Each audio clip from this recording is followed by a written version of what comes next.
말씀의 제목을 무엇을 맡고 무엇을 남길까 이렇게 제가 좀 변형을 시켜봤는데요. 이건 이렇게도 얘기할 수 있습니다. 무엇을 심고 무엇을 거둘까 이렇게도 우리가 표현할 수 있겠죠. 아무튼 여러분들은 이제 무엇을 맡았습니다. 그러면 무엇을 남길 것인지를 이 시간 함께 고민해보는 시간이 됐으면 좋겠습니다. 추수감사절의 유래는 성경에서 찾아볼 수 있습니다. 출애굽기 23장에 보면 하나님의 백성에게 3번의 감사절을 축제를 지킬 것을 이야기합니다. 절기. 이 절기 중에 2번은 감사절입니다.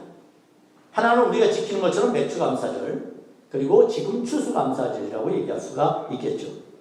이게 이제 각기 풍습과 문화가 다른 나라들에게 이제 기독교가 전파되면서 이 추수감사절이 다양한 모습으로 변화가 되었습니다. 우리가 지금 드리는 이 추수감사절도 우리가 한국의 초대교회와 지금은 너무 다릅니다.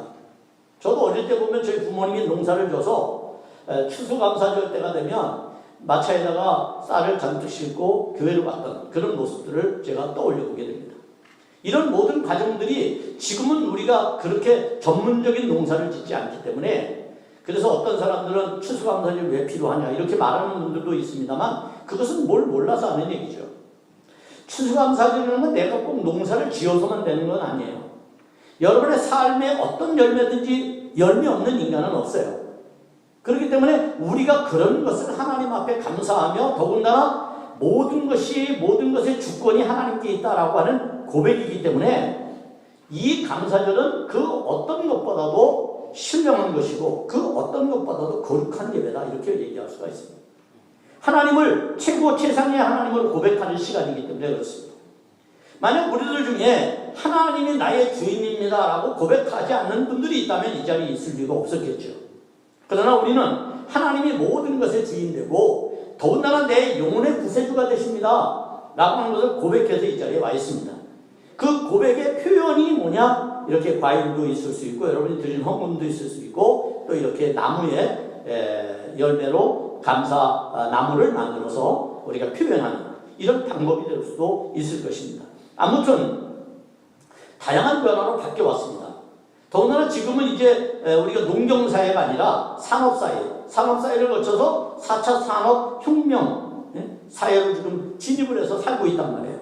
그러면 우리가 당연히 그 변화에 따른 우리의 감사절의 모습도 달라지는 것은 당연한 것이다. 그렇기 때문에 우리들이 이런 관계 속에서 추억도 되살려 볼 수 있고 뭐 여러 가지 형태들을 할 수 있어요. 예를 들면 저는 항상 추수감사절 그동안 제가 목회하던 곳에서는 초가집도 만들어서 세워놓기도 하고, 그래서 우리가 나름대로 어릴 때 동심이나 이런 것들을 떠올리게 하고 추억하게 만드는 거죠. 이제 그런 여러 가지 일들을 우리가 해왔는데 앞으로 우리 교회도 이제 그런 퍼포먼스가 좀 있으면 훨씬 우리가 입체적으로 예배 드리지 않을까 이런 생각을 이제 하게 되는 겁니다.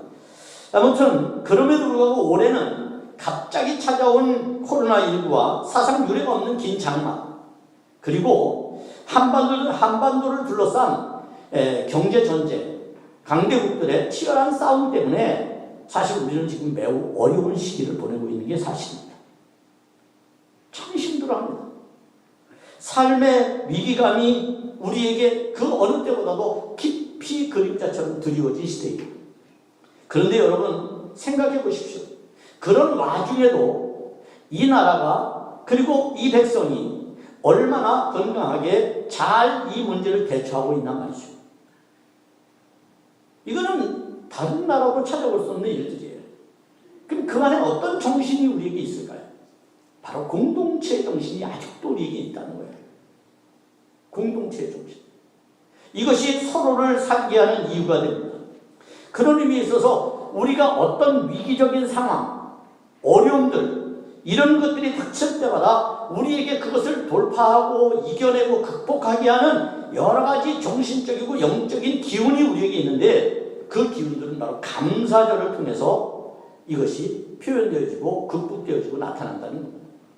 감사절이 그만큼 중요합니다. 여러분 우리의 영혼이 메마른 이유는 감사하지 못하기 때문이에요. 불평불만에 찌들어 사는 이유는 감사하지 못하기 때문이에요. 모든 걸 감사하면 그 감사는 남들에게 기쁨이 되고 우리에게 행복이 되고 그리고 서로에게 만족이 될 줄로 믿습니다. 그런 일들이 감사를 통해서 나타나게 되는 것입니다. 우리는 추수감사의 정신과 가치가 이 시대에도 빛나도록 만들 수 있는 책임이 우리에게 있습니다. 세상이 어두우면 어두울수록 빛은 더 밝게 비치듯 여러분, 많은 사람들이 침체하고 위기 속에 빠져있고 근심하고 걱정할 때 우리는 오히려 감사를 찬양하고 하나님께 감사를 고백하는 그런 일들을 통해서 새로운 영적인 기운과 그리고 우리 안에 정신적인 기운을 얻을 수 있다는 것입니다. 그 사람이, 대표적인 사람이 누굽니까? 하박국이었습니다. 하박국 선지자는 이렇게 고백합니다. 그럼에도 불구하고 외양간에 소가 없고 여러분, 포도원에 포도가 없어요. 뭐가 나무에 열매가 없어요. 삶이 아주 궁핍하다는 거예요. 그래도 하박국은 하나님 앞에 감사하고 노래합니다. 고백합니다. 이것이 바로 신앙의 정신입니다. 이것이 바로 우리가 하나님께 감사할 수 있는 초월적인 믿음의 상태, 이렇게 얘기할 수 있어요. 우리는 그런 초월성을 가지고 사는 사람들이에요. 왜? 우리 안에 믿음이 있거든요. 그래서 우리가 인간적인 한계와 물리적인 여러 가지 어려운 상황들을 이겨낼 수 있는 유일한 통로, 수단, 그것이 감사라는 사실을 기억하시기를 축복합니다. 오늘 본문은 달란트 비유로, 이 달란트 비유는 사실은 본질은 감사와는 좀 차이가 있죠. 이 본질은 천국에 대한 이야기입니다. 달란트 비유에 대해 그동안 우리가 여러 가지 방향으로 설교를 들어왔습니다만 정말 이 달란트 비유는 그럼에도 불구하고 천국에 대한 이야기를 빠뜨리면 소용이 없다는 거예요. 안 꼽는 찐빵 같아요. 안 꼽는 찐빵. 아무리 세상에 성공담, 유익한 만담, 여러 가지 예화들을 들어가면서 우리에게 기분을 좋게 하고 흥분하게 하고 여러분에게 마음을 부풀어 오르게 한다 하더라도 이 말씀이 갖는 본질, 즉 천국에 대한 이야기를 빼고 듣는다면 아무 의미가 없다는 것입니다. 왜 그렇습니까? 우리가 지난 시간에 배웠습니다. 우리가 열 처녀 비유를 통해서 무엇을 배웠습니까? 예수 그리스도를 맞이하는 신부로서의 자세, 예수 그리스도의 재림, 예수 그리스도의 다시 오심, 그것에 대한 우리의 태도를 우리가 배웠습니다. 그때 예수님께서 뭐라고 말씀을 시작하느냐 하면 제자들에게 천국은 이런 것이다, 천국은 이와 같다 라고 말씀하시는 거고, 그 이후로 지금 오늘 본문에서 달란트 비유를 설명하고 계시는 겁니다. 그러므로 주제는 천국이고 특별히 천국을 위하여 일하는 문제가 그 중심 내용으로 되어 있습니다. 자, 천국을 위해서 무엇을 할 것인가? 여러분은 천국을 살아가는 사람들인데 그 천국을 위해서 어떻게 섬길 것인가? 이 문제가 본문이 우리에게 제시해주는 하나의 문제라고 할 수가 있습니다. 결국 하나님의 나라를 위하여 우리는 어떻게 살아야 하는가? 또한 이 세상을 살면서 주의 재림을 기다리는 우리는 종말론적인 시간을 어떻게 보내야 되는가? 이것이 이제 우리에게 당면한 과제이고 분명히 우리가 신앙을 경주해가는 의미라고 얘기할 수 있어요.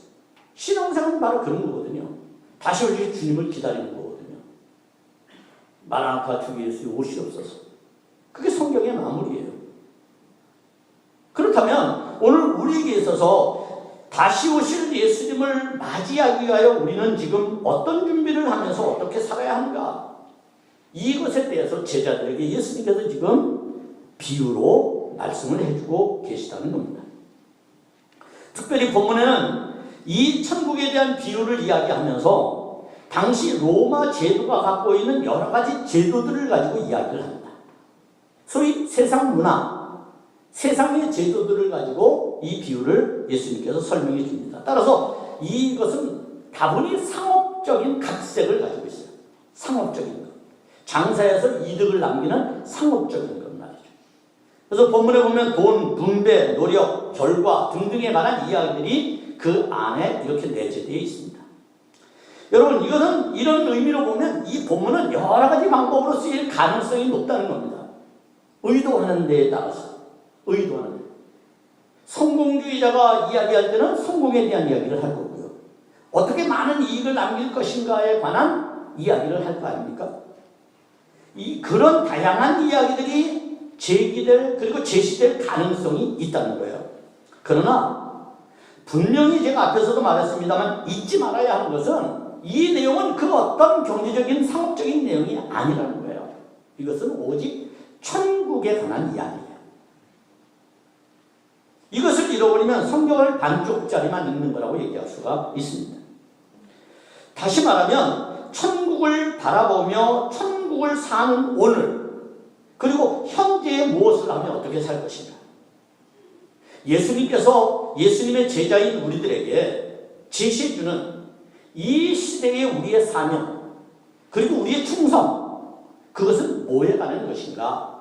이것을 이야기해 주는데 그것은 바로 천국에 관한 것이라는 거예요. 그런 의미에 있어서 본문은 현재 무엇을 하며 예수님이 재림하시는 것을 기다려야 하는지에 대한 종말론적 이야기입니다. 그리고 이 일에 대한 과정은 중요한 설정이 14절부터 주어지게 됩니다. 그 14절의 말씀은 이렇게 시작됩니다. 어떻게 시작됩니까? 본문 25장 14절에 보면 또 어떤 사람이 자, 천국에 대한 설명을 하면서 또 어떤 사람이 타국에 갈 때 그 종들을 불러 자기 소유를 맡긴 것 같다. 이렇게 얘기를 했어요. 그러니까 여기 두 가지 설정이 나옵니다. 관계성이 있어요. 그것은 주인 그리고 종. 주인과 종의 관계. 이것이 이 본문에 담겨진 아주 중요한 각색입니다. 그러면 왜 예수님께서는 당시 제도권 하에서, 여러분 오늘날에는 종과 주인이라는 개념이 없잖아요. 그죠? 그런데 이제 노예가 해방되고 난 이후에는 그런 게 없어졌습니다만 과거에는 노예가 있었어요. 그때 주인과 종의 관계는 아주 명확했어요. 어떤 관계입니까? 이건 절대로 상대적 관계가 아니에요. 절대적 관계예요. 종이 잘하면 뭐 기분 좋겠죠, 주인이.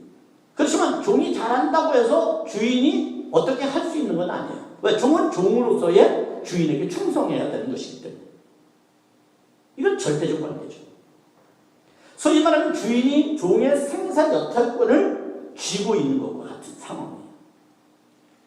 그렇기 때문에 이 본문에서 우리에게 말해주는 것은 예수님께서 왜 천국의 비유를 하면서 어떤 사람이 타국에 갈 때 종들에게 뭘 맡겼다고 이야기를 하는가, 그 관계성 속에서 예수님께서 제자들에게 뭘 맡기셨구나, 이런 걸 이제 우리가 이해할 수 있는 그런 대목. 그게 절대적 관계죠. 그래서 여기서 어떤 사람은 예수님이시고 종들은 우리들을 이야기합니다. 예수의 제자들이죠. 여러분이 예수의 제자 아닙니까? 우리들이죠. 당시에는 물론 12제자이겠습니다만. 자, 이런 주인과 종에 대한 이야기는 당시 아주 일반적으로 이루어지는 평범한 소재였어요. 그리고 더군다나 제국이 로마 제국이라고 하는 것이 통치하던 세상이었기 때문에 그 제국의 제도가 그대로 이 속에 묻어져 있습니다. 그럼에도 불구하고 14절에서 말씀하고 있는, 자, 어떤 사람이 종셋을 불러 자기의 소를 맡겼다라고 하는 것은, 이거는 종들의 입장에서는 아주 중요한 사명이 아닐 수가 없어요. 왜냐하면 절대적 관계 속에서, 하나님과 우리와의 절대적 관계잖아요. 절대적 관계 속에서 내가 하나님의 것을 맡는다? 더 쉽게 얘기하면 신이라는 존재가 있어요. 신이 사람에게 뭘 맡긴다? 이건 정말 대단한 거 아니겠어요, 여러분? 이것처럼 여러분 위대한 일이 어디 있고 이것처럼 대단한 일이 어디 있습니까? 생각을 해보세요. 우리가 인간과의 관계에 있어서도 누가 저 사람을 신뢰함으로써 뭘 맡겨도 기분이 뿌듯하고 좋고 열심히 해야 되겠다 이런 각오가 생기는데 말이죠. 하나님이 우리에게 뭘 맡긴다. 예수님이 제자들에게 뭘 맡기셨다라고 하는 것은 대단한 거예요. 왜냐하면 종은 소유의 개념이 없어요. 그리고 뭘 가질 수 있는 위치에 있지 않아요. 종이라고 하는 것은. 왜? 주인에 의해서 그의 삶이 지속되기 때문이에요. 그러나 주인이 맡김으로써 이제는 주인의 것이 어떻게 됐어요? 종의 것이 되어버렸어요. 종의 것이라고 해서 완전히 종의 어떤 자기의 소유물이 되는 게 아니고 종이 주인의 것을 맡은 자가 되었다는 거예요. 성경에서 이 원리를 뭐라고 말씀합니까? 청지기적 삶이라고 얘기하죠. 청지기적 삶. 청지기는 다만 무엇을 맡은 자잖아요. 그것을 청지기라고 합니다. 하나님의 것을 우리가 맡았다는 거예요.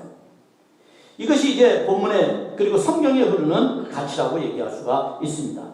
따라서 우리가 이 세상에 사는 것은 그 어떤 형태로든 주인으로부터 맡은 바의 것을 가지고 산다는 거예요. 주인이 처음부터 우리에게 주신 것이 아니면 살아갈 수 없다는 거예요. 어떻습니까, 여러분? 이 세상에 전혀 존재하지 않은 광물, 이 세상에 전혀 존재하지 않은 그 어떤 것을 가지고 사는 사람이 있습니까? 없습니다. 뭐가 있습니까? 얘기해 보세요. 기계조차도 그 광물에서 다 오는 것이죠. 그러니까 이미 주어진 것, 주인의 것, 그것을 맡아서 사는 것이 우리의 삶의 가치라는 거예요. 원리라는 거예요. 이것은 진리와 변함이 없어요. 자, 이런 의미에 있어서 우리가 맡은 자들이 해야 될 아주 중요한 일이 있다고 하는 것을 깨닫습니다. 그것은 바로 뭐냐면 충성하는 겁니다.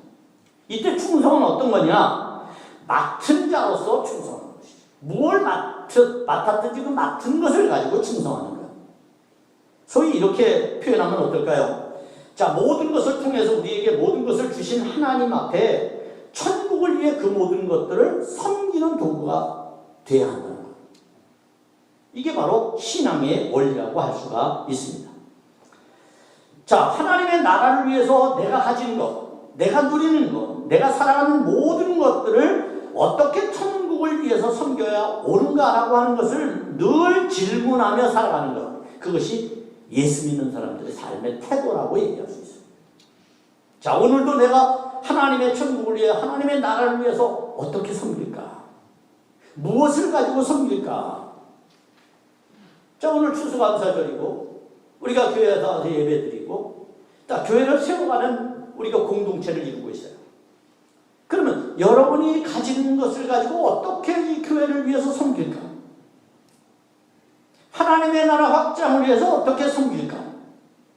이것에 대한 해답을 얻는 시간이 바로 오늘이라는 거예요. 그럴 때 우리는 바르게 응답할 수 있습니다. 여러분, 예수님께서 이런 우리의 당연한 진리에 대해서 이렇게 말씀하신 바가 있어요. 마태복음 6장 27절에서 뭐라고 말씀했냐면 너희가 염려함으로 키를 한 자라도 늘릴 수 있느냐? 없다는 거예요. 우리가 염려하고 우리가 노력한다고 해서 키를 한 자나 더 늘릴 수 있는 게 아니에요. 적어도 우리에게 있어서 가장 중요한 것은 바로 하나님의 것을 맡아서 사는 사람의 태도로서 성실함이 중요하다는 것이죠. 자, 이것이 여러분 시간의 문제라면 어떻습니까? 더더욱 우리가 어떻게 할 도리가 없죠. 시간의 문제라면. 이게 종말론적 이야기라고 그랬으니까 우리가 시간과 분리해서 생각할 수는 없어요. 그럼 시간이라고 하는 건 어떻습니까, 여러분? 여러분이 시간을 붙들어낼 수 있어요? 거꾸로 돌릴 수 있어요? 그런 재주 있으면 좋을 것 같네요. 그죠? 시간을 돌릴 수 있는 위인은 세상에 아무도 없습니다. 성경에 보니까 유일한 하나님밖에는 존재하지 않아요. 왜? 그분은 창조주시니까. 그분은 시간을 창조하신 분이니까. 그런 의미에 있어서 만약 여러분들에게 주어진 이 시간, 그것이 여러분에게 주어진 5달란트고 2달란트고 1달란트라면 우리는 어떻게 살아야 되느냐 말이에요. 이제 우리는 우리가 해야 될 선택이 매우 제한적이라는 고백을 할 수밖에 없어요. 우리의 선택. 그리고 주인은 종들에게 달란트를 맡겼듯이 오늘 우리에게 주어진 하나님의 선물이 있다는 사실을 우리는 알아야 돼요. 그게 신학적으로 말하면 은사라는 것입니다. 은사. 여러분, 각각의 은사가 있죠? 없는 사람 없어요. 좀 더 이것을 구체적으로 여러분에게 설명드린다면 제자들에게는 당시의 제자들에게는 어떤 여러분 은사가 필요했을까요? 복음을 전하는 은사가 필요했습니다. 복음을 전할 때에 여러 유익한 도구들이 필요했죠. 그래서 외국말을 할 수도 있고 자기들이 배우지 않았지만 그걸 방언이라고 말해요. 또 물질도 필요하고 더 나아가서는 병 고치는 것도 필요하고 이것들은 다 목적이 아니라 수단이에요. 뭔 수단? 복음을 전하기 위한 수단이에요. 그러니까 복음을 전하는 일이 우리에게 주어진 가장 본질적인 사명이다. 제자들에게 이렇게 말씀드릴 수가 있습니다. 그래서 그 다음에 나타나는 사도행전의 역사는 예수님 사후에 어떤 경우가 생기면 성령이 그들을 통해서 복음을 전해서 오늘 우리에게까지 복음이 들어오도록 하셨다는 겁니다. 이게 말씀의 능력입니다. 그런데 오늘 본문은 재미있게도 그 은사라고 하는 것을 뭐라고 표현하느냐면 달란트다라고 표현합니다. 달란트.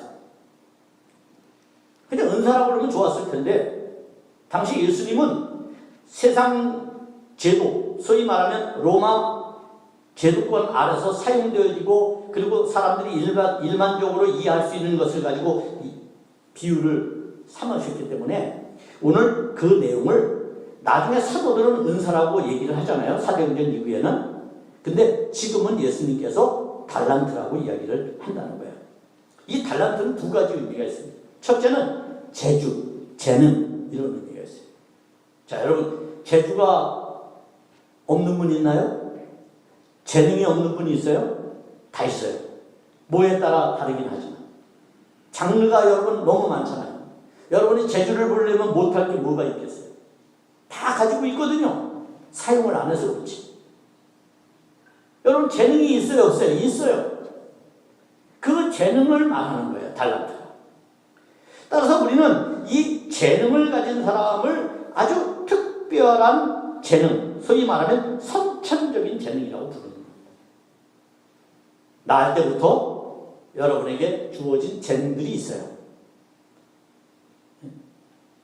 그 재능들. 또 여러분이 노력해서 얻은 재능들이 있어요. 반복적으로 훈련하고 열심히 그거에 몰두해서 여러분이 얻은 재능들이 있어요. 이것을 소위 기술이라고도 얘기했는데 기술. 이거 없는 사람이 없어요. 어떤 사람은 밥 잘 짓는 사람이 있고요. 반찬 잘 만드는 사람이 있고요. 그것만 설거지 잘하는 사람도 있어요. 청소 잘하는 분도 있고요. 세탁 잘하는 사람도 있고. 다 없는 사람이 없어요. 이런 것이 우리에게 다 주어진 것이라는 겁니다. 자, 두 번째는요. 화폐단이에요. 이것은 화폐단. 당시에는 지금같이 화폐가 없어요. 여러분 우리나라 돈 중에서 제일 가치가 있는 돈은 얼마짜리인가요? 여러분이 제일 가치가 있다고 느끼는 돈은 어떤 거예요? 돈 사용 안 하시나 봐요. 지폐 사용하잖아요. 지폐 중에서 가장 여러분이 가치 있다고 여기는 건 얼마짜리예요? 5만 원짜리죠. 그죠? 그 5만 원짜리 색깔이 무슨 색입니까? 황금색이잖아요. 그죠? 그만큼 가치가 있다는 말이에요. 거기에다 가치를 부여하는 거예요. 색깔로다가. 여러분, 이게 참 중요한 거예요. 다시 말하면 당시는 그런 돈이 없었어요. 그래서 화폐가 아니라 은전, 금전 이런 걸 가지고 물물 교환을 하고 거래를 하고 했단 말이에요. 근데 이 달란트는 어떤 것을 말하느냐 하면 이것은 은전이 아니라 금전을 말하는 거예요. 금. 귀하여? 귀하지 않아요? 귀하죠. 금하라고 하는 것은 귀한 거예요. 소위 말하면 그 달란트라는 말 안에 어떤 뜻이 있느냐면 이것은 아주 귀한 거라는 거예요. 여러분 하나님이 여러분에게 주신 것이 귀하지 않을 턱이 있나요? 귀한 거죠. 그러면 귀한 것을 왜 주셨을까요? 귀한 곳에 쓰라고 준 거예요. 귀한 것을 쓰라. 그게 소위 말하면 성경이 우리에게 달란트를 말하면서 제공해주는 하나의 이유일 것이다. 이렇게 생각을 해보는 겁니다. 그렇습니다. 우리가 귀한 것을 하나님으로부터 맡았습니다. 그러면 이것을 귀하게 돌려줄 필요가 있습니다. 자, 그러면 오늘 달란트를 주는데 왜 예수님은 5달란트, 2달란트, 1달란트에 차등을 두어서 주었을까요? 자, 이 말씀 안에는 불공평과 공평의 문제가 감춰져 있습니다. 여러분 어떻습니까? 5달란트, 2달란트, 1달란트 공평합니까? 공평하지 않죠? 공평하지 않아요. 우리는 똑같이 주는 것을 공평하다고 생각합니다. 그런데요, 공평에 관한 원리를 자세히 살펴보면 그것은 소위 말하면 같은 것을 공평이라고 하지 아니하고 적절한 것을 공평이라고 합니다. 적절한 것. 적절한 상황들. 이것이 굉장히 중요해요. 오늘날 뭐 우리나라도 뭐 경제를 우리가 복지를 이야기할 때 뭐 어떻게 보면 뭐 그런 논쟁들이 많았잖아요, 과거에. 그죠? 이런 것들을 우리가 잘 한번 이해를 해볼 필요가 있어요. 5달란트, 2달란트, 그리고 1달란트는 분명 다릅니다. 그러면 이것이 불공평한 것일까? 그렇지 않다는 거예요. 왜냐하면 주인이 나중에 돌아와서 계산을 하는데 5달란트 받은 사람에게 더 많은 칭찬과 더 많은 복을 주는 게 아니에요. 5달란트는 5달란트 남겼고요. 2달란트는 2달란트 남겼는데 결국 5달란트나 2달란트나 평가는 똑같아요. 다만 1달란트 받은 사람은 왜 그러면 책망을 받았느냐? 그는 그것을 가지고 충성스럽게 사용하지 않았기 때문이에요. 1달란트 받은 사람이 손해봤습니까? 안 봤습니까? 손해본 게 없어요. 왜? 그대로 땅에 묻어놨습니까? 그럼에도 불구하고 손해를 보지, 주인의 것을 손해보게 하지 않았는데, 그래서 그는 주인의 것을 가지고 있다고 얘기를 하잖아요. 변명하는 겁니다, 그게. 주인이 나에게 1달란트 주셨잖아요. 근데 지금 이 1달란트 주인의 것이 있습니다. 내가 주인의 것을 도무지 내가 손해보거나 까먹지 않았습니다. 그런데도 주인은 그를 악하고 게으른 종이라고 평가를 합니다. 여기서 이제 우리가 풀어야 될 숙제가 하나 있습니다. 그것은 바로 우리가 맡은 것에 대한 우리의 태도의 문제입니다. 각각의 적절성에 따라서 우리에게 주어진 은사, 그것이 어떤 것이든 간에, 기술이든 간에, 기술이든 물질이든 나의 건강이든 내가 소유한 그 어떤 것일지라도 그것을 우리가 어떻게 사용하고 있는가를 보면서 악하고 게으른 종인지 아닌지를 알 수 있다는 겁니다. 주인의 마음에는 그 어떤 차별도 없습니다. 그렇다고 동일하게 평가하고 있지도 않습니다. 다만 종들이 주인으로부터 맡은 것을 어떻게 활용하였는지를 주목합니다. 어떻게 활용해요? 그렇다면 여기서 우리가 한 발짝 더 나간다면 이렇게도 얘기할 수 있겠죠. 주인의 것을 선한 일을 위하여 사용하다가 5달란트 받은 자가 5달란트를 다 잊어버렸어요. 그럼 주인이 책망을 했을까요? 안 했다는 것이죠. 그것까지도 우리가 감안할 수 있는 말씀의 내용이에요. 왜? 주인의 목적은 그게 아니니까. 결과가 아니니까. 계산을 물론 하기는 했지만 주인의 지금 시선은 그들의 과정 속에 그들의 마음의 태도에 있다는 거예요. 그럼으로써 이 악하고 게으른 종이 왜 악하고 게으른 종이냐? 그는 주인을 오해했어요. 자기 마음대로 해석했어요. 아, 주인은 이런 사람일 거야. 주인은 나쁜 사람이야. 주인은 아주 성깔이 더러워. 주인은 반드시 나에게 어떤 해코지를 할 거야.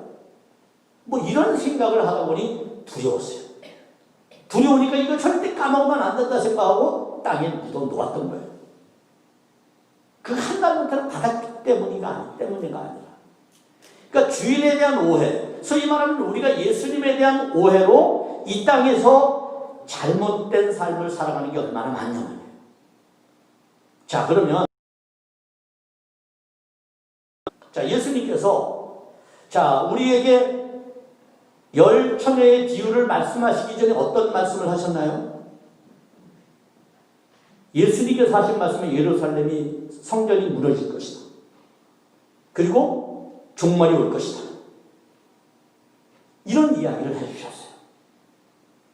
그리고 나서 열 처녀 비유를 얘기하셨고 오늘 본문에서 달란트 비유를 말씀하시죠. 그럼 여기에는 일정 부분 어떤 아주 중요한 흐름이 있다는 것을 알게 되죠. 그 진정한 가치가 뭐냐면 바로 예수님의 재림에 관한 거예요. 자, 이렇게 우리가 한번 이제 해석을 해보면 좀 더 유익할 거라고 생각합니다. 자, 한 달란트 받은 사람이 왜 악하고 게으른 종이었는가? 왜 그를 게으르다고 표현을 했는가? 그것에 대해서 우리가 생각을 해본다면 그의 불성실은 때문에 자기 스스로 위험하다고 생각한 거예요. 주인이 더 뒤오잖아요. 5달란트 받는 사람은 그만큼 여유가 있잖아요. 2달란트. 1달란트 받는 사람은 스스로 생각한 거예요. 주인이 언제 올지 모르는데. 이거 위험한 건데. 내가 혹시 이거 까먹으면 주인한테 엄청나게 야단맞거나 쫓겨날지도 모르는데. 그러니까 그걸 보존하려고 감추는 것이죠. 사실 지혜로운 것은 1달란트 받은 사람이 지혜롭다고 할 수도 있어요. 그런데 문제는 뭐냐면 주인의 책망은 이윤에 많고 조금에 있지 않다는 걸 몰랐어요. 우리도 언어적으로 잘못 사용하는 거 있죠. 잘 산다. 여러분 개념이 뭐예요? 잘 산다. 이렇게 일반적으로 말하면. 잘 산다는 게 어떤 거예요? 돈 많고 호의호식하고 부자로 안락하게 살면 잘 산다고 그러죠? 이 언어가 잘못된 거예요. 아니에요. 잘 사는 것은 그런 게 아니에요. 잘 사는 것은 바르게 사는 거예요. 참되게 사는 거예요. 그러니까 우리가 이미 세상에서 이건 나쁜 거고 이건 좋은 거라는 이원론적인 삶은 너무 우리 안에 깊숙이 많이 들어와 있어요. 그러니까 우리 스스로가 평가해버리고 말아요. 그럼 가난하면 잘못 사는 겁니까? 아니죠. 우리가 그런 의미에 있어서 지연되는 주님의 재림, 언제 올지 모르는 주님의 재림에 대하여 게으르고 악한 마음을 가지고 살아간다면 결국 나중에는 어떻게 될까요? 그는 모든 것을 빼앗겨버리고 쫓겨남을 당하게 됩니다. 지혜로운 5처녀가 신랑을 맞이했지만 지혜롭지 못한 5처녀는 신랑을 영접하지 못한 것과 같은 상황이 벌어지게 된 거죠. 그래서 이 말씀은 그런 의미가 이 말씀 안에 내재되어 있습니다. 1달란트 받은 종은 지연된 주님의 재림에 대해서 오해하고 있던 거예요. 여러분 이 땅의 기독교를 보세요. 얼마나 지연된 주님의 재림 때문에 수많은 시한부 종말론자들이 생겼습니까? 지금도 이단들은 다 시한부 종말론자들이에요. 그게 다 인천에 있어요. 우린 깨어있어야 돼요. 깨어있지 않으면 미혹에 넘어가는 거예요. 이게 무서운 거예요. 영적으로 이게 도적질 맞는 건데 우리는 그걸 모르고 있어요. 왜 사람 소리 없이 와서 우리의 마음을 건드리고 터치하거든요. 흔들어 놓거든요. 그래서 이 1달란트 받은 종처럼 만들어버리고 나가요. 그게 지인 있는 것처럼. 그러나 그것은 주인에 대한 오해 때문에 일어난 결과라는 겁니다. 이제 우리는 무한 활용 가능한 은사를 주님으로부터 받았습니다. 그리고 그것을 어디든지 활용하도록 사용하도록 하고 있습니다. 그런데 만약 더디오는 것 때문에 실증을 내며 게으름으로 우리가 살아간다면 반드시 우리는 주님으로부터 외면을 받게 될 것입니다. 이것은 우리가 이 땅에 살아가면서 하나님이 우리에게 주신 것으로 봉사하거나 헌신하지 않을 때 나타나는 결과들이라고 얘기할 수 있어요. 그래서 이 달란트 비유는 충성을 우리에게 요구합니다. 그러면 여러분, 예수님께서 오시기 전에 우리는 어떻게 살아야 될까요? 네, 여기 힌트가 있습니다. 바울이 데살로니가 교회 성도들에게 보낸 편지에서 우리는 힌트를 얻을 수 있습니다. 바울이 예수님의 재림에 대해서 이야기하고 난 다음에 바로 교인들에게 이렇게 말씀합니다. 데살로니가전서 5장 14절입니다. 뭐라고 말씀하느냐 하면, 형제들아 너희를 권면하노니 게으른 자들을 권계하며 마음이 약한 자들을 격려하고 힘이 없는 자들을 붙들어주며 모든 사람에게 오래 참으라, 이렇게 말씀했어요. 자, 예수님을 기다리는 사람, 소위 종들, 5달란트를 받았던, 2달란트를 받았던, 1달란트를 받았던 그 사람들이 해야 될 일들에 대해서 바울은 이렇게 말씀합니다. 게으른 자들에게 권면하는 거예요. 권계하라는 말은 좀 더 강하게,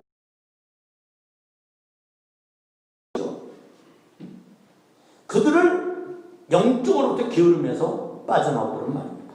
그 다음에 마음이 약한 자들을 격려하라. 마음이 약한 사람이 있어요. 믿음이 약한 사람이 있어요. 격려해 주는 거예요. 교회에 격려하는 직책이 뭐예요? 우리가 교회에서 갖고 있는 직분 중에서 격려하는 직분이 뭐예요? 권사입니다. 권사. 여기 권사님들 많이 계시죠? 여러분 왜 세우셨는지 알아요? 서로 격려해 주라고 세운 거예요. 그게 바나바 사역이에요. 격려를 잘해야 돼요, 권사님.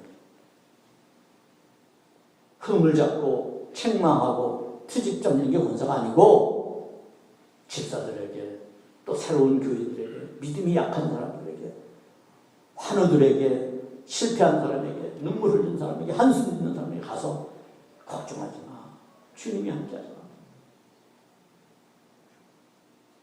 격려해 주는 거야. 그게 해야 될 일이에요. 그 다음에 뭐라고 말합니까? 힘없는 자들을 붙들어주며, 힘이 없는 사람 붙들어줘야 돼요.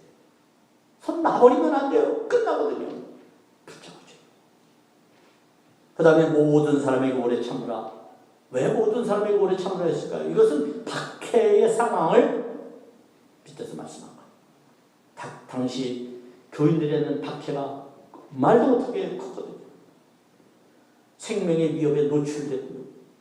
재산을 빼앗기고 사적 신분을 잃어버리고 예수를 믿는다는 것 때문에 그래도 참으라는 거예요. 왜? 주님이 재림하시니까. 주님이 오시니까. 이것이 바울이 데살로니가 교회에 권면하신 말씀입니다. 이제 또 다른 말씀이 있지만 말씀을 정리해 보겠습니다. 여러분, 그런 충성된 종에게 마지막으로 주는 주인의 특혜가 있습니다. 그것은 2가지입니다. 그것은 첫째는 더 많이 준다는 거예요. 더 많이. 충성된 종에게 더 많은 것을 준다는 거예요. 왜? 왜 그럴까요? 사명을 잘 감당하니까 더 많은 걸 주는 거예요. 직분을 왜 우리가 많이 얻느냐 하면 그 사람은 그것을 더 많이 할 수 있는 재능을 가졌기 때문에 직분을 주는 거예요. 여러분, 이 원리가 다 그 속에 있어요. 그러니까 내가 어떤 직분을 가졌든지 그 직분은 그 직분에 맞도록 해야 되는 거예요. 그 원리가 다 있어요. 그런데 이것만 있는 게 아니에요. 보너스가 또 하나 있어요. 그건 바로 뭐냐면 주인의 즐거움에 참여한다는 거예요. 이건 신나는 일 아닙니까, 여러분? 주인의 즐거움에 내가 참여한다는 게 어떻습니까? 아주 신실한 주인이 있어요. 근데 주인이 종에게 뭘 맡겼어요. 근데 종이 주인을 믿고 열심히 수고했고 열심히 봉사하고 헌신하고 충성했어요. 주인이 기쁠까요? 기쁘지 않을까요? 기쁘죠. 그럼 주인이 기쁘면 종도 기뻐요? 안 기뻐요? 기쁜 거예요. 왜? 주인은 그 종을 신뢰하게 되니까요. 결국 여러분을 주님께서 기뻐하신다는 거예요. 우리를. 내가 주님을 기쁘시게 하면 주님은 여러분을 반드시 잔치에 초대하게 될 겁니다. 잔치에 여러분을. 우리는 그날을 기대하는 거예요. 그날을. 예수님이 나에게 초대장을 주실 그날을 기대하는 거예요. 그동안에 우리는 준비하는 거예요. 그리고 주인의 상에서 함께 즐거워할 수 있는 그런 은혜가 우리에게 주어지게 되는 것입니다. 사랑하는 여러분, 우리가 많은 것을 얻고 누리고 살아갑니다. 때로 조금 부족하면 원망도 하고 불평도 해왔습니다. 그러나 본래 내가 가진 것은 하나도 없었습니다. 그리고 이미 그분께서 주신 것 안에서 우리가 것을 기억해야 합니다. 그렇다면 우리가 오늘 하나님 앞에 감사하는 것, 이것이야말로 우리의 최상의 예배가 아니고 무엇이겠습니까? 여러분이 여러분의 진심을 담아서 하나님 앞에 감사하는 이 표현이야말로 거룩한 예배이고 진정한 예배이고 최고 최상의 예배가 되는 줄로 믿습니다. 그런 예배로 살아서 승리하는 여러분 되기를 주님의 이름으로 축복합니다. 기도하겠습니다. 하나님 고맙습니다. 주신 말씀 마음에 새깁니다. 우리들로 하여금 많은 열매를 맺도록 도와주시고 더 많은 것을 맡을 뿐만 아니라 예수님의 천국 잔치에 참여하는 저희들 되도록 축복해 주옵소서. 예수님의 이름으로 기도하옵나이다. 아멘.